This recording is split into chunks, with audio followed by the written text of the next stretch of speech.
little petty, I thought. Missing out on a lot of revenue there. Yes, exactly.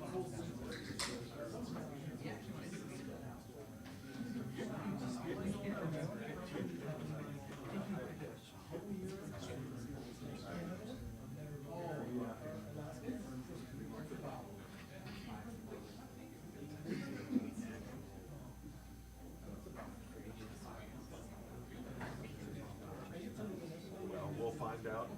You'll find out in the next 45 minutes why that argument's not good. Okay. If you're not satisfied by the end of this period, let me know and we'll get it done.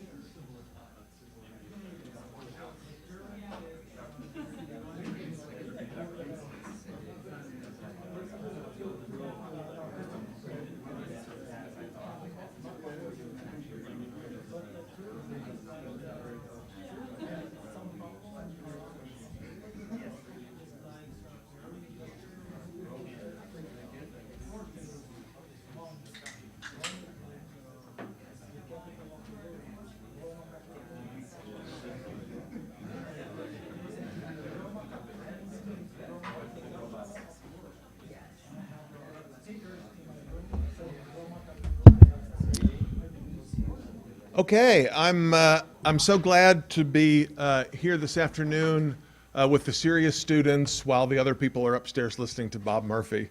We're going to talk about monopoly, competition, and antitrust, which is obviously a very important issue in economics, and it's an issue on which Austrians have a lot to say, and an issue on which Austrian economists typically differ from most of their economist colleagues, even those who also support free markets in general. So one of the things that you'll see in our discussion, I hope, is that the Austrian understanding of competition and monopoly, the policy implications that flow from that, really come out of the more general Austrian understanding of markets, Austrian understanding of entrepreneurship, calculation, and so forth, issues that we've been talking about, in the last day and a half. So Austrians have a very sort of integrated notion of competition and monopoly that fits together nicely with the overall Austrian perspective. And I think it's useful to start by thinking about, well, what would we ordinarily mean by competition or monopoly compared to what many economists mean? Right? So think about, the ordinary language notion of these terms. When we use competition in everyday discourse, what do we typically mean by a competition? Right? Well, you might think of a, competition in school, sort of a rivalry, all students submit a science fair project and whichever project is judged to be the best, that student wins the prize. Or, we're running a race and whoever crosses the finish line first is the winner of that competition. Right? It's some kind of a rivalrous activity where people are trying to compete with each other to do better. Right? Or, the word competitive as a noun, what does it mean to say something is a competitive activity? You might say, well, when I was in school, I did competitive swimming, or, I was competitive soccer or whatever. Right? So you were in some kind of an organized league where you, again, were engaged in a process of rivalry with other folks. If we say, well, your friends ask you, well, Mises University, what's that? Well, it's a summer program. Well, is it competitive? Is it competitive? Right? Well, one sense is, yeah, there's sort of free entry. Anybody can apply to go to Mises U, and only the best applications are accepted. Right? So it's a competitive program. Not everybody who wanted to come here was allowed to come, though anybody can send in an application. Right? You don't have to be, the student of a Mises Institute professor or something like that. We have a lot of, Walter Block students and other eccentric folks who come to these conferences, but you don't have to be a Walter Block student. Anybody can apply. The contest is open to all. We also use the term sometimes to refer to the intensity of a rivalry, right? Like you might say, well, Klein and Salerno are really competitive in their Mises U lectures. Each one's trying to do better than the other. I mean, really, Salerno's kind of obsessed with me. I don't know why, but he wants to know how many people came to my classes versus his and what my slides were like and so forth. I don't care about him at all, but you might say, Roger Federer and Rafael Nadal have a competitive relationship because there's this really intense competition between them, okay? Oddly enough, and as those of you who have taken economics courses from anyone other than an Austrian school professor will realize this is not the way these terms are used in mainstream economics. They're used in a very odd way in mainstream economics, right? What does it mean for something to be not competitive? You might say, well, here in Auburn, Alabama, the company that provides, the organization that provides the water service to people's homes and businesses, that's not a competitive activity because only one company is allowed to do that. The Auburn Water Works, Inc., or whatever it's called. There's only one company by law that is allowed to lay a water pipe or a sewage pipe to or from your home or business. So that organization has a monopoly on that activity, right? So normally when we think of what does it mean to have a monopoly, what means it's the absence of competition, right? There's only one contestant in the race. There's only one individual or group allowed to compete, okay? Now, economists use these words in bizarre ways, right? So let's talk a little bit about what competition and monopoly typically mean in mainstream economic analysis. So I refer here to the imaginary constructions of perfect competition, imperfect competition, and so on. You might remember that Mises and Rothbard used the term imaginary constructions, right, in describing kind of hypothetical models or hypothetical descriptions of scenarios that possibly could exist, but do not exist in reality, but yet are used as sort of tools for thinking through certain relationships.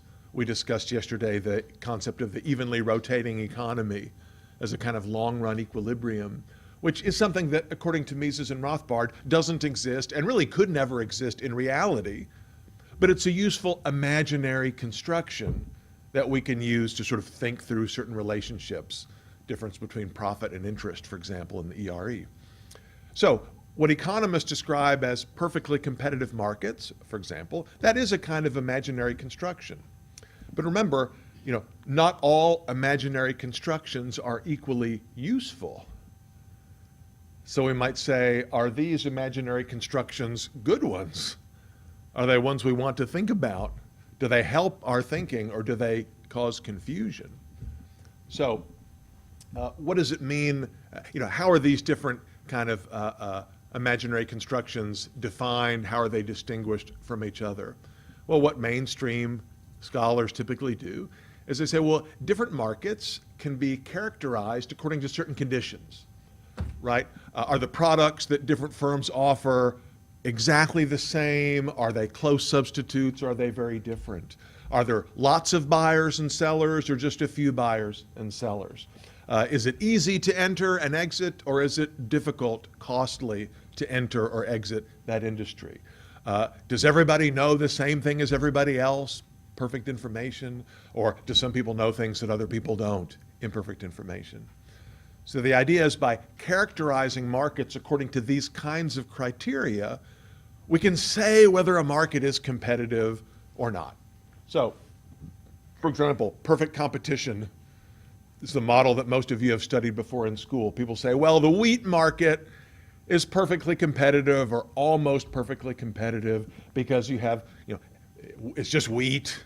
Everybody's selling the same wheat, and there are lots of buyers and lots of sellers, and anybody can become a wheat farmer, and anybody who's a wheat farmer can quit and go become an economics professor or whatever. In fact, none of those things are strictly speaking true, especially nowadays, because there's organic wheat and GMO-free wheat, and there's lots and lots of different kinds of wheat. And actually, it turns out it's not super easy to become a wheat farmer. if you aren't already one. There's a lot of capital requirements and so forth. But a market like the wheat market seems to be different from, for example, the market for streaming video, where you have, people say, well, it's a duopoly with Netflix and Amazon Prime.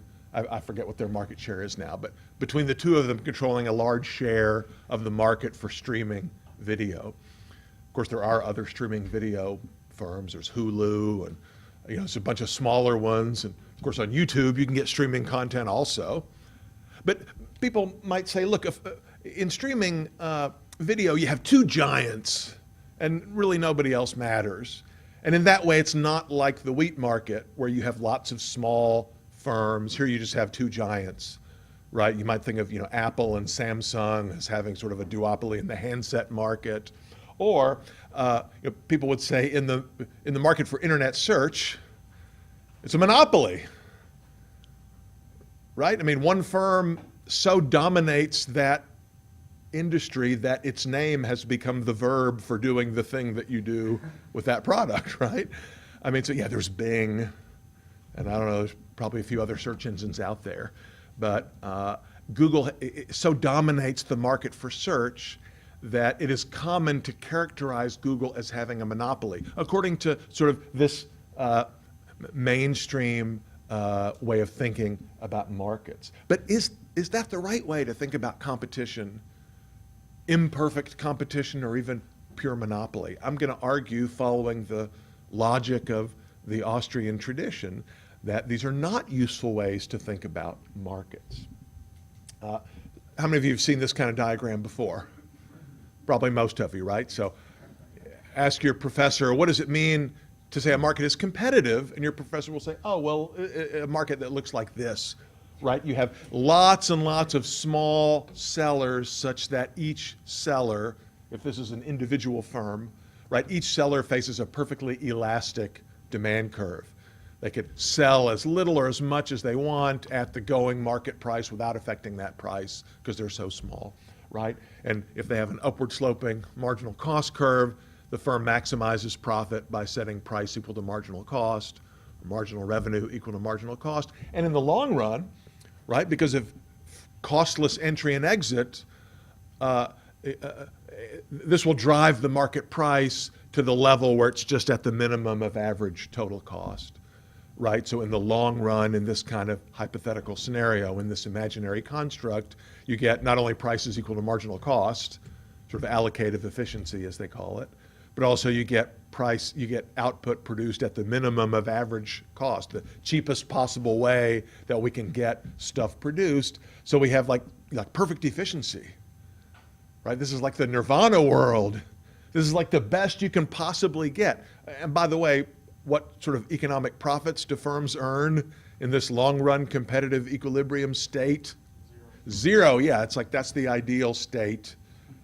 Firms earning zero profits. It's a little bit odd, okay? As opposed to a firm that has quote-unquote market power, right? So in the standard approach, if a market is not perfectly competitive, then one or more firms does have the ability to influence price by their decisions to produce more or to produce less, right? This sort of standard monopoly diagram.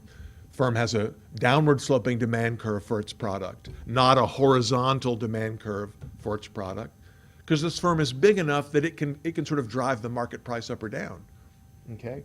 And then it's got a marginal revenue curve that's also downward sloping into the left of that demand curve. And when the firm chooses to maximize profits by producing where marginal revenue is equal to marginal cost, you get an outcome that's not so good. Right? So first of all, the firm is earning positive economic profits, or monopoly rents, as they sometimes call them, right? But you also have this problem, the so-called deadweight loss, right? That output at the profit maximizing quantity of QM and the profit maximizing quantity of PM, notice that's a lower quantity than the quantity that would have obtained if the firm were producing where the marginal cost curve hits the demand curve, as opposed to the marginal revenue curve. Right?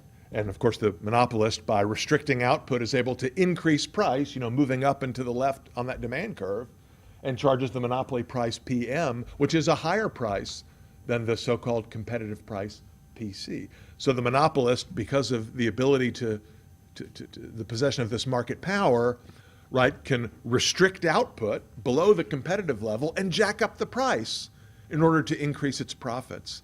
And this leaves consumers worse off than they otherwise would be, right, in a world that is more competitive, quote unquote.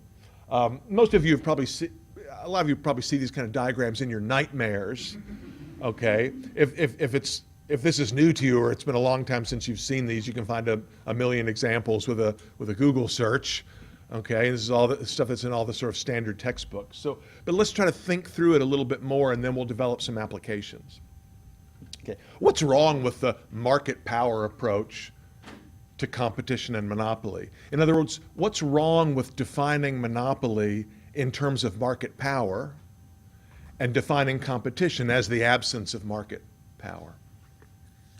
Well, even within the neoclassical economics tradition, there are a number of tensions and ambiguities associated with this sort of standard approach. For example, right, some economists have argued, even if you accept this analysis in its entirety, that, you know, market power and monopoly profits, even with that deadweight loss that goes along with them, you know, may not be so bad, because you may need monopoly profits to fund research and development expenditure so that we get innovation and technological change, right? This is basically the position of Joseph Schumpeter.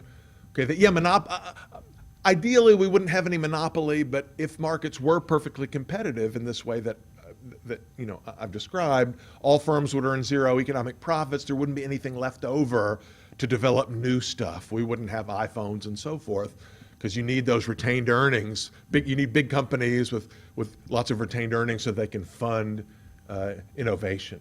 You know, the other problem that this kind of analysis typically leaves out is it really doesn't say anything. It's not a causal story. It doesn't say anything about cause and effect. I mean, how did it come to be that Google has 95% of this market for search, right? I mean, we might want to know, well, it might be interesting to say, well, what are the consequences of the fact that this company has 95% of the market share for internet search? But that's not enough, right? We might want to know, well, why do so many people choose to use that company? Why does it have a 95% market share? Maybe because it's actually better than the alternatives, right? Maybe people use Google to search not out of blind instinct, not because that's the way they were raised. You know, my mother and father used Google search and that's why no, I mean, maybe because it actually gives you the best search results. No, maybe it doesn't, okay? But it might be that large market share is a consequence of some kind of superior performance offering a better product to the market. You know, rather than saying, oh, that firm has a lot of profits because it has a high market share. That may be getting the causality reversed, okay? There are other critiques. For example, you know, it might be that a firm with a very large market share has a disincentive to increase its prices, because if it did so, other firms would come into the market, firms that aren't currently in the market but could be in the market. So potential competition may deter some sort of, you know, aggressive behavior by firms, even if that competition is not, you know, even if it's not actually in play at the moment. There's big literature on so-called contestable markets, which takes this perspective. But leaving all that aside, I think we can offer some more fundamental, you know, Austrian-style criticisms of the market power approach. Right? I mean, first, if you just sort of think it through logically, or praxeologically, this distinction between a perfectly elastic demand curve and a less than perfectly elastic demand curve doesn't totally make sense, right? Because consumers don't buy, producers don't make, we don't exchange in markets, you know, infinitesimally small units on which we can perform calculus, right? I mean, there's not a smooth, continuous demand curve. All demand curves are choppy, and no firm faces a literally perfectly elastic demand curve. It's a point that Rothbard makes. You know, even the little teeny tiny wheat farmer does face a downward sloping demand curve. It's not downward sloping by very much. It's not very steep, okay? But I mean, even conceptually, the distinction is something that should make us uncomfortable. Second point is, there's sort of a strange notion of efficiency bound up in the claim that a firm which produces less than you could imagine it might produce is somehow reducing overall well-being in society, right? That there's some kind of a efficiency loss from a firm producing less than the maximum amount it could produce and charging a higher price than some alternative price it could have charged, right? I mean, I always find it odd that when people talk about, pick a firm of your choice, Microsoft or something, that Microsoft produces, it doesn't provide as many copies of some piece of software as it could because that allows it to charge a higher price. And it would be better if it produced more. And I think, well, what about Tom Cruise? Tom Cruise makes a lot of movies. I mean, he makes a lot of movies. Like, there's always a new Tom Cruise movie coming out or in the works. He just came out with that really bad movie about the mummy. And there's a new movie that looks pretty good where he's a CIA-sponsored drug pilot in the 1980s. That looks good. And then there's a new Mission Impossible movie he's working on and so forth. But I mean, I imagine Tom Cruise takes vacation, right? He's not working every single moment. He's not working every waking hour. So in fact, of course, there's only one Tom Cruise, people say. There's no perfect substitute for Tom Cruise. So, I mean, in a sense, he's withholding some of his labor from the market. I mean, he has a monopoly on being Tom Cruise. He's the only provider of Tom Cruise hours, right? So by providing less than 16 hours a day of Tom Cruise acting services, he's withholding some units of that good from the market so he can charge a higher price, right? If he were working 24/7, he wouldn't make as much from each movie, I guess. Right, but nobody would think, we would increase social efficiency by enslaving Tom Cruise and forcing him to work on whatever projects and however many projects we as a society want, that would be more efficient. No, we recognize that Tom Cruise has the perfect, so from a normative point of view, he has the right, and from a social welfare point of view, it makes sense that he would be able to be in control of his own labor, right? So why would it make sense that Microsoft should somehow be compelled to produce more units than it wants to produce because someone else claims that would make them better off? Well, that would make the owners of Microsoft worse off, and without being able to perform interpersonal utility comparisons, how can we say that that's sort of social welfare enhancing? Okay. Another point is that we say that, well, some demand curves are more elastic than others. And if the demand curve facing the firm is less elastic, that gives it more market power. And this is somehow reducing consumer welfare because it allows for monopoly pricing and so forth. Well, I mean, elasticity of demand is endogenous. Right? What is elasticity of demand? Well, that reflects consumers' willingness to buy certain quantities at certain prices, right? You all know what elasticity is. Reflects the sensitivity of quantity demanded to price. But consumers are free to choose whatever elasticity they want, right? The elasticity of demand is something that comes from the voluntary decisions to buy or not to buy by all of the consumers in the market. So consumers have chosen, they've given that firm an inelastic demand curve. So how can we say that a firm that then acts in its interests according to the elasticity of demand is somehow violating consumer sovereignty or taking advantage of the consumers? I mean, that's where the elasticity of demand comes from, is the consumers. Okay. So what is then a more reasonable way to think about monopoly? Right. Well, I mean, the traditional understanding of monopoly in Western legal thought, up until very recent times, up until the early 20th century, early to mid 20th century, was that a monopoly is an exclusive license that is granted by the sovereign, by the state. Okay?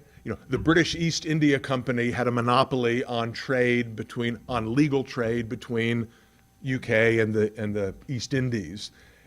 I mean, there were smugglers who also engaged in that kind of trade, but if you were caught, you would be arrested or killed. Right? By law, only one company could engage in that kind of trade, just as by law, only one company can provide water and sewer services in Auburn, Alabama. Okay, so a patent is a kind of a monopoly, right? It's a temporary monopoly, a 17-year privilege granted by the state in the U.S., 17 years. Nobody else can produce a product that, meets certain characteristics because you have a patent. An exclusive grant or charter from the king, some kind of a license. Tariffs and quotas can also be a form of monopoly privilege as well. But the point is that monopoly is something that is granted, monopoly power or monopoly privilege is something that is granted to a firm by the state. It's not something that can emerge by itself on the market. As long as there is no legal restriction on people entering the market and trying to compete with each other, then monopoly is absent. Okay? By the way, there are less obvious sources of state monopoly privilege. Some people have argued that progressive taxation grants a form of monopoly privilege because it makes it harder for individuals, families, companies to accumulate capital to compete with incumbent firms. Right? So if I already have a large amount of capital, if my family already has lots of operations and we own a lot, have big capital stock and so forth, then I might favor laws to make it harder for other people to accumulate enough capital to compete with me. Right? Taxing it away would be one way to do that. Some kind of market interventions, labor, environmental restrictions, and so forth can make it.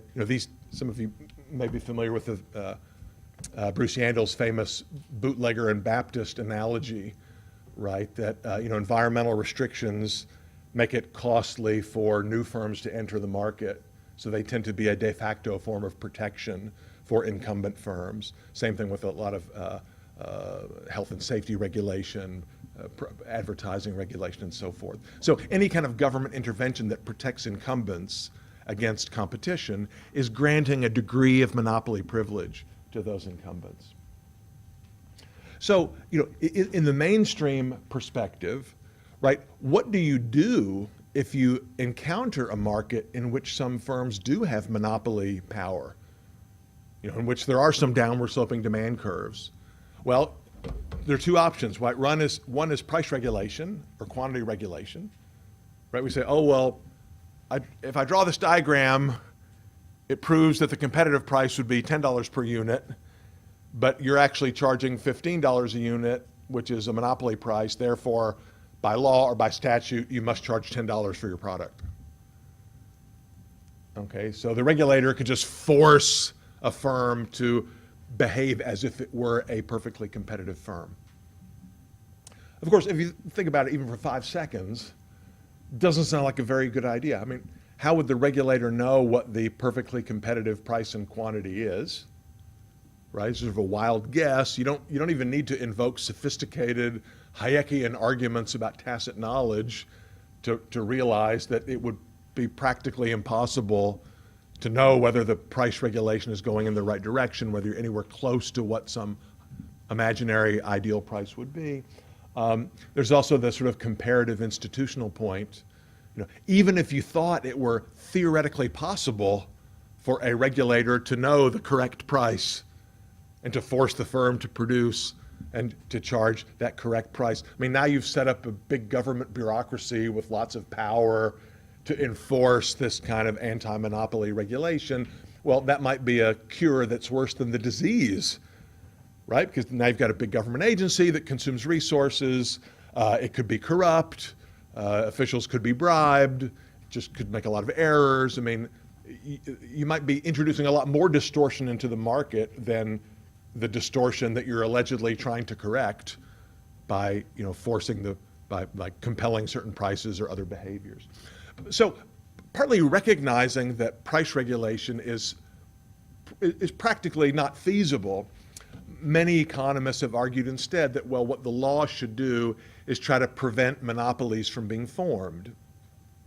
But of course, that kind of policy, so-called antitrust policy, only makes sense if you think that monopoly is a large market share.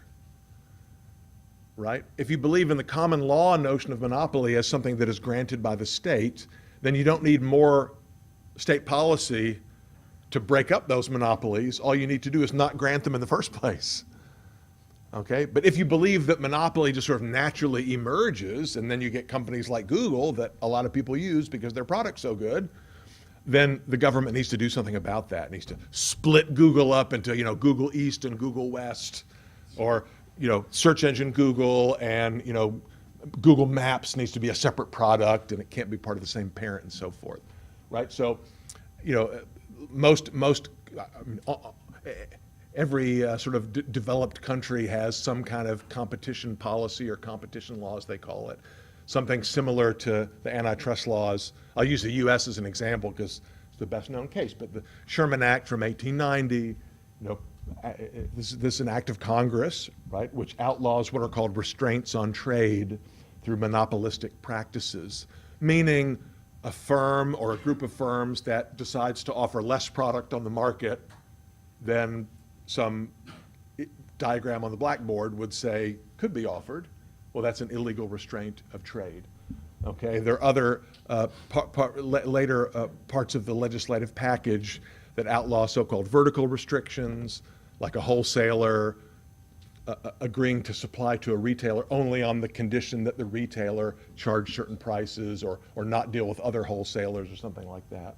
A bunch of laws about so-called predatory pricing, allegedly charging below your costs in order to affect another competitor.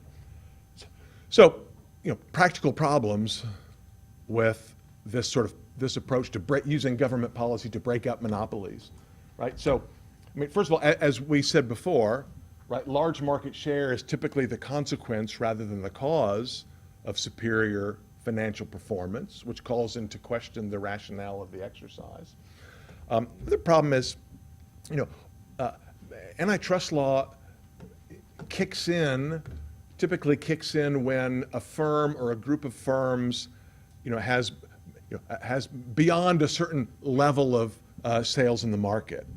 You have to have a high share of the market to be considered to have monopoly power. But aside from the problem of defining the magic number, is a 50% market share enough to be a monopolist? Does that have to be 51%, 60%, 70%?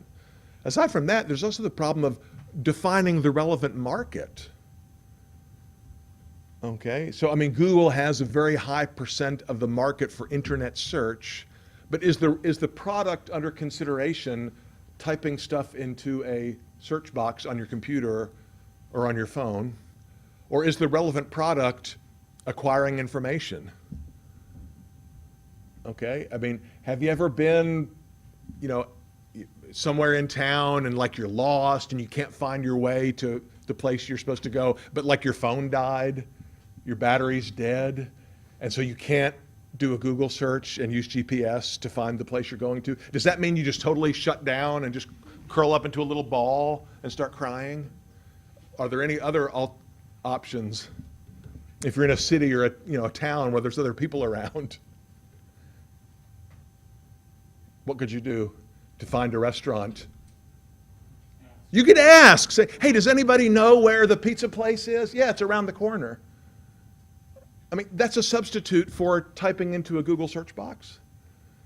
Okay, so even if you say that Google, I don't know what the number is, even if you say Google has a 95% share of the market for text-based web search, that doesn't mean Google has 95% of the market for getting information about stuff. There are libraries, with books. There are other people you can ask. Using your own memory to find something as opposed to Googling it can be a substitute in certain cases. Okay, so again, with Google Maps, is the market electronic maps, GPS-enabled maps? Does a paper map count as competition to Google Maps? Do step-by-step instructions that you find someplace other than a map application, does that count as a substitute?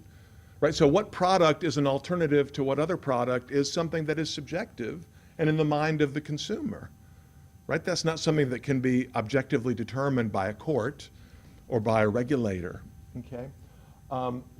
Third problem is that, again, a practical problem is that in most countries, there are two ways for an antitrust suit to be, they're typically lawsuits. It's a judicial proceeding. For antitrust suits to be started, one is the government regulator in the U.S., the Antitrust Division of the Department of Justice, or the Federal Trade Commission, initiates an antitrust proceeding. The other way it can happen is another firm can sue your firm for violating the antitrust laws, right? Which sets up an obvious incentive for disgruntled competitors to use antitrust law as a way of getting back at their more efficient rivals. Okay? The history of antitrust law is littered with these kinds of cases. In fact, the origin of antitrust law, there's a good article by Di Lorenzo and Don Boudreau on this. The industries that were initially targeted by the Sherman Act were the industries in which output had been growing the fastest and prices falling the most rapidly. Who was providing the legislative, the sort of political support for antitrust law?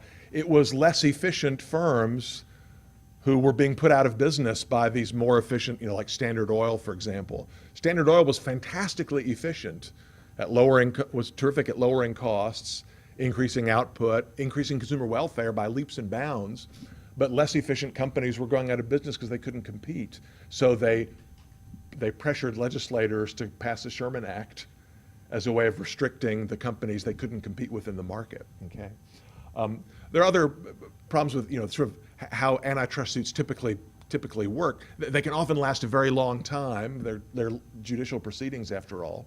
There's some very famous cases in the technology sector where big antitrust cases basically fell apart because the technology under consideration had disappeared.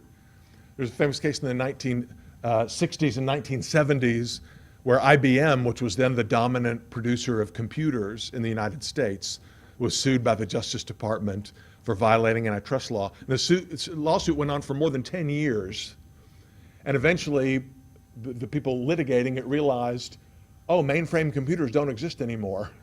We might as well just pack up and go home, right? So the market that IBM was alleged to have monopolized was outcompeted by personal computers, which makes you think, gosh, if they had a monopoly, why couldn't they just force people to keep buying their product? Well, because that's not what monopoly is, right? They didn't have a legal monopoly, they just had a large market share. But then with technological innovation, the market went in a different direction, they were sunk. Okay, remember the talk I gave yesterday, BlackBerry, Nokia, they had between the two of them almost 100% of the handset market. That didn't protect them when the iPhone was introduced, right? They didn't have a legal monopoly, so they basically went bust. Okay, there's a great book on this, by the way, called Folded, Spindled, and Mutilated by Frank Fisher about the IBM case. Microsoft in the 90s is another example where, and if some of you old timers may remember, well, now it's called Microsoft Edge, but Microsoft's browser, Internet Explorer, right? In the 90s, it was said that Microsoft was using its market power in the desktop computer market to force everybody to use Internet Explorer, and rival browsers couldn't compete. Okay? Nobody uses Internet Explorer in the universe, I think. Some government agency, maybe. Okay. Theoretically, of course, we have the problem that we've been discussing before, that there is no scientific means of distinguishing in an actual market, right, monopoly prices from competitive prices, absent government-granted monopoly privilege, right? In a free market where there's freedom of entry and exit, there are no legal restrictions on entry and exit, prices are market prices, and that's all we can say. The prices that emerge on the market are market prices. Are they competitive prices? Are they monopoly prices? There's no scientific means of making those kinds of distinctions. But there's also sort of the legal problem. This is a thing for you to ask the judge, right? That antitrust laws, unlike other parts of the Western legal tradition and most legal traditions, where to be a just law, it has to be possible to state the law, articulate the law, and understand the law before you act, so you know whether your action is legal or not, right? But antitrust laws are written in such a way that it is impossible to know before a business engages in any particular business practice whether that practice will be judged ex post to be in violation of antitrust law. There's a great article by, of all people, Alan Greenspan back in the 1960s. It was in one of the Ayn Rand newsletters about sort of the Alice in Wonderland character of antitrust law, that it's impossible to define an antitrust violation ex ante. You can only know if you've committed one because you're in jail, right? You can't know ahead of time. So there's sort of ex post facto laws. There's a funny little, it's kind of like a cartoon book. Have you guys ever heard of this?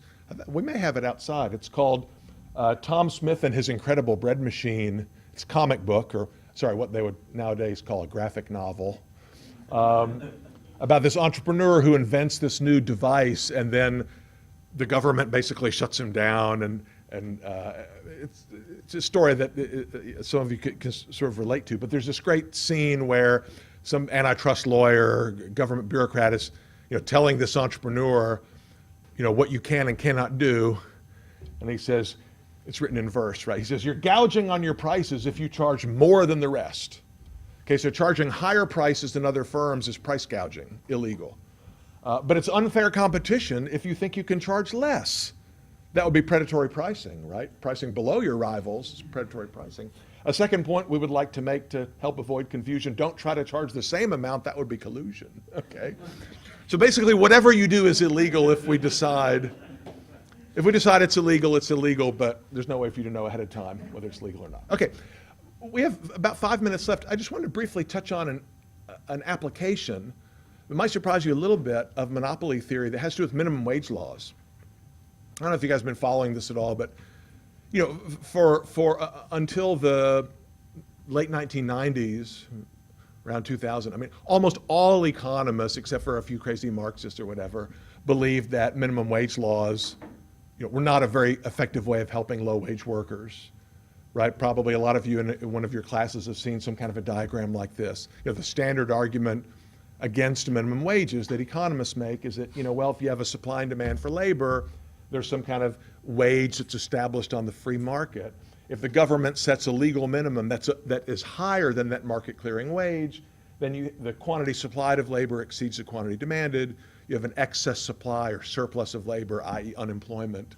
So raising wages by law above their market clearing levels, it doesn't help workers as a group, it forces some workers into unemployment. You've probably all seen this kind of model many times before. It's what almost all economists believed until in the 1990s. There was this famous study by David Card and Alan Kruger, and some economists came out with some empirical studies claiming that, in places where they raised the minimum wage, we did not see a big increase in unemployment. So, something must be wrong with this model. There's a lot of debate going on back and forth. You might have seen just about a month ago, there was an NBER paper on the $15 minimum wage in Seattle. The research had been commissioned by the City Council of Seattle, and when these distinguished scholars, mainstream scholars, came out with this analysis showing that employment had gone up in Seattle after they passed a $15 minimum wage, the City Council immediately denounced the report and went and looked around for somebody else to write a report supporting the $15 minimum wage. But the question is, since most economists believe this, what's a possible economic rationale for minimum wage laws, among people who are sort of economically literate? Well, I struggled to answer that question myself, because I talked to some of these economists who did these empirical studies, and they said, our data show that the minimum wage does not create unemployment. I said, don't you believe that the labor demand curve slopes down? Yeah, I guess kind of, but there must be something. They didn't have any theoretical explanation for why they were getting the results that they were getting, other than they liked them, okay? But just in the last few years, we're starting to see a new kind of theoretical argument that has to do with monopoly, or actually what the related concept of monopsony. You guys heard about monopsony before, right? So monopoly, according to the standard view, is the condition in which you have just a single seller of a good. Monopsony is kind of the inverse set of conditions where you have a single buyer, right? So you have market power on the buyer side rather than the supplier side. Monopsony analysis was developed in the 19th century, 20th century, looking at farmers, for example, who were selling their crops to like a big railroad. There's only one railroad that will buy the crops from the farmers and deliver it to the city to be processed or whatever. And because there's only one powerful buyer and the sellers have nowhere else to go to sell their stuff, they're forced to accept a lower price than they otherwise would if there were lots of buyers competing, right? So in the standard analysis, when you have a monopoly seller, you get prices that are higher than the market clearing, than the competitive levels. In the monopsony story, if you have a single buyer, you get prices that are below the competitive levels, and this harms the sellers. So it's kind of the inverse of monopoly.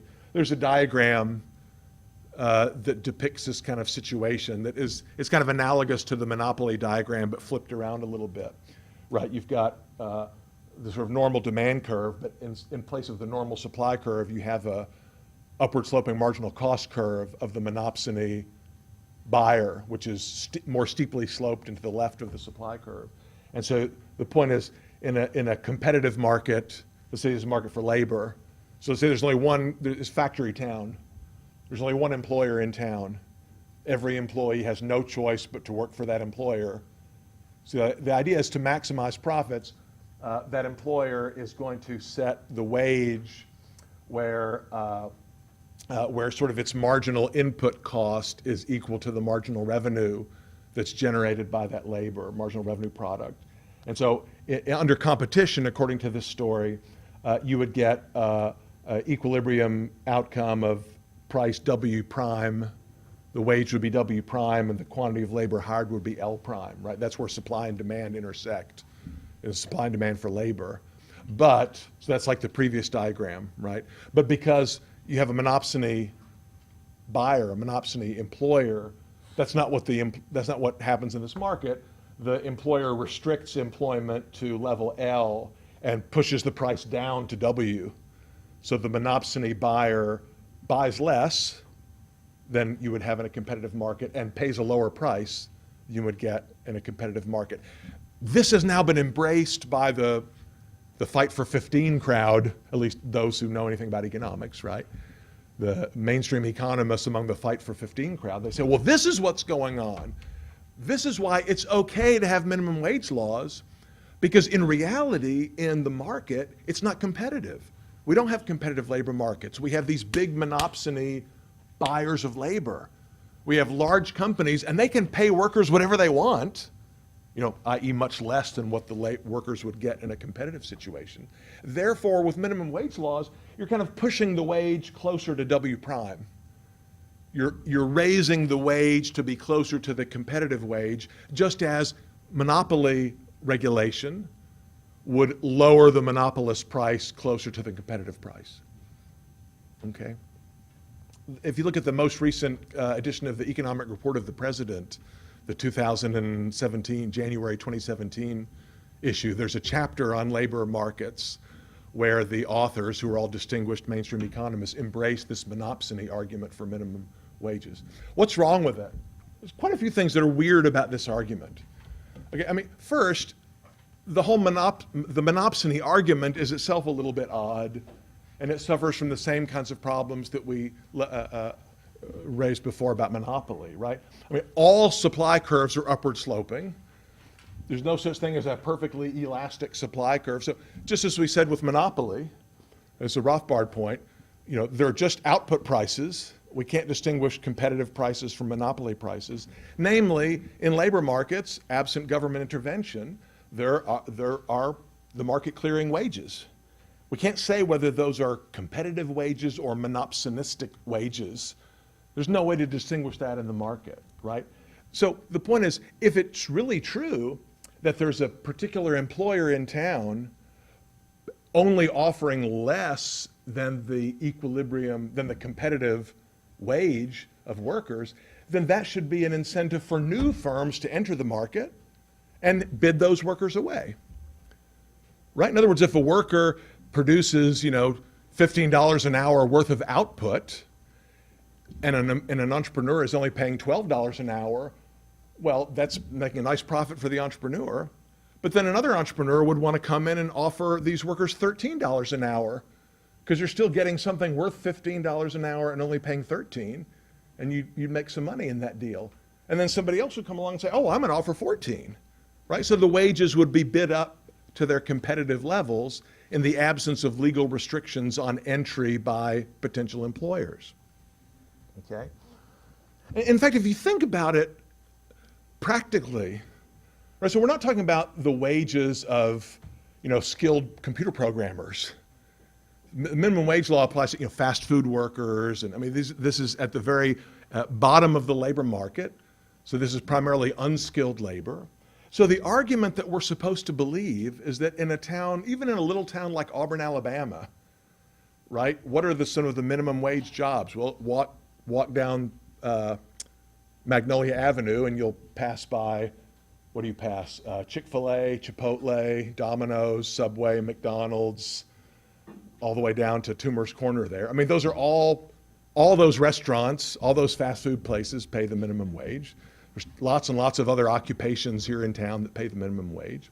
But we're supposed to believe that either there's only one employer in Auburn that is interested in minimum wage labor, low wage labor, or that every single employer in town, they meet secretly in a private room and agree that nobody will pay more than $6 an hour. Okay? I mean, it's because low wage labor is very non-specific. And you don't need a lot of training to perform most minimum wage jobs. So there's a huge amount of competition among employers for minimum wage labor. And it's simply not plausible to think that there's a monopoly, a monopsony, or a cartel of employers all agreeing, forcing the wage down below its competitive level. The model doesn't make any sense as an application to the labor market. Okay? So I'm actually running a little bit over time here. So to summarize, what's the right way to think about competition? A process of rivalry among firms or among employees, right?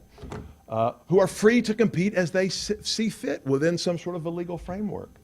Now, that might mean just a few firms, or it might mean a lot of firms. It might mean large firms or small firms, highly profitable firms or firms that are not very profitable. There might be a lot of entry and experimentation and growth, or it might be a relatively stable market.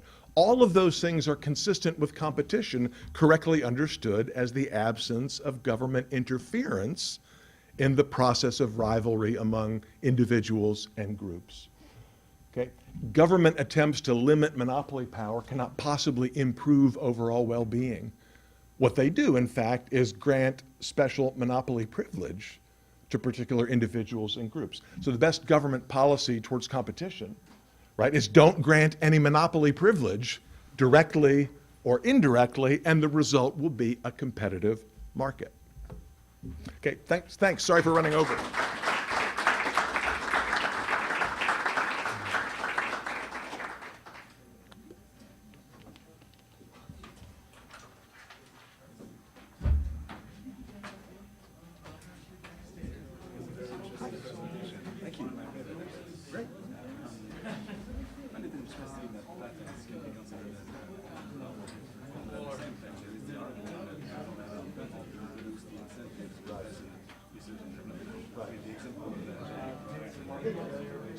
So there are two ways to think about that. One is, as you said, somebody might argue, and what most